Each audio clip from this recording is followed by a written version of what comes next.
Hello students, first year engineering ವಿದ್ಯಾರ್ಥಿಗಳಿಗೆ ಈಗ ನಮ್ಮ ಶಿಕ್ಷಣ ಇಲಾಖೆ ಕಡೆಯಿಂದ ಅಂತಂದ್ರೆ SSP ಸ್ಕಾಲರ್ಶಿಪ್ ಕಡೆಯಿಂದನೇ ಒಂದು ಭರ್ಜರಿ ಗುಡ್ ನ್ಯೂಸ್ ಆದರೆ ಬಂದಿರತಕ್ಕಂಥದ್ದು.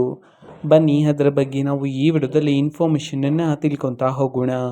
ವಿಡಿಯೋವನ್ನು ಸ್ಟಾರ್ಟ್ ಮಾಡ್ತೀನಿ. ಅದಕ್ಕಿಂತ ಮೊದಲು ನೀವೇನು ನಮ್ಮ ಚಾನೆಲನ್ನು ಸಬ್ಸ್ಕ್ರೈಬ್ ಮಾಡದೆ ಇದ್ರೆ ಈ ಕೂಡಲೇ ಚಾನೆಲ್ಗೆ ಸಬ್ಸ್ಕ್ರೈಬ್ ಮಾಡ್ಕೊಳ್ಳಿ ಮತ್ತು ಲೈಕ್ ಮಾಡಿ. ಈಗ ನಾವು ಇನ್ಫಾರ್ಮೇಷನನ್ನು ತಿಳ್ಕೊತಾ ಹೋಗೋಣ. ಈ ವರ್ಷ ಇಂಜಿನಿಯರಿಂಗ್ ಫಸ್ಟ್ ಇಯರ್ ಓದ್ತಿರ್ತಕ್ಕಂಥ ವಿದ್ಯಾರ್ಥಿಗಳು SSP ಸ್ಕಾಲರ್ಶಿಪ್ಗೆ ಅಪ್ಲಿಕೇಶನ್ ಹಾಕೋಕ್ಕೆ ಆಗ್ತಿರಲಿಲ್ಲ. ಬಿಕಾಸ್ ಅವರ USN ನಂಬರ್ ಅಂತಂದರೆ ನಿಮ್ಮ ರಿಜಿಸ್ಟರ್ ನಂಬರನ್ನು ಎಂಟರ್ ಮಾಡಿದ ತಕ್ಷಣ ನಿಮ್ಮ ಡೀಟೇಲ್ಸಲ್ಲಿ ಫೆಚ್ ಆಗ್ತಿರಲಿಲ್ಲ. ಸೊ ಆದರೆ ಈಗ ಆ ಒಂದು ಪ್ರೋಸೆಸ್ ನಡೀತಿದೆ. ನೀವು ನಿಮ್ಮ USN ಹಾಕಿದ ತಕ್ಷಣ ನಿಮ್ಮ details, college name, everything display ಆಗ್ತದೆ. ಸೊ ಇನ್ನೂ ಸಹ ಯಾರಾದರೂ ವಿದ್ಯಾರ್ಥಿಗಳು ಅರ್ಜಿಯನ್ನು ಸಲ್ಲಿಸದೇ ಇದ್ದರೆ ಈಗ ಅರ್ಜಿಯನ್ನು ಸಲ್ಲಿಸಬಹುದಾಗಿರುತ್ತೆ. ಇದು ಇವತ್ತಿನ ಒಂದು ವಿಡಿಯೋ.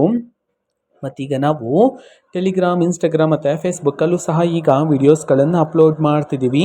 ಲಿಂಕ್ಸ್ಗಳನ್ನು ಡಿಸ್ಕ್ರಿಪ್ಷನ್ ಬಾಕ್ಸಲ್ಲಿ ಕೊಟ್ಟಿರ್ತೇನೆ, ಕ್ಲಿಕ್ ಮಾಡಿಬಿಟ್ಟು ಫಾಲೋ ಮಾಡಿ. ಓಕೆನಾ? So thank you, bye.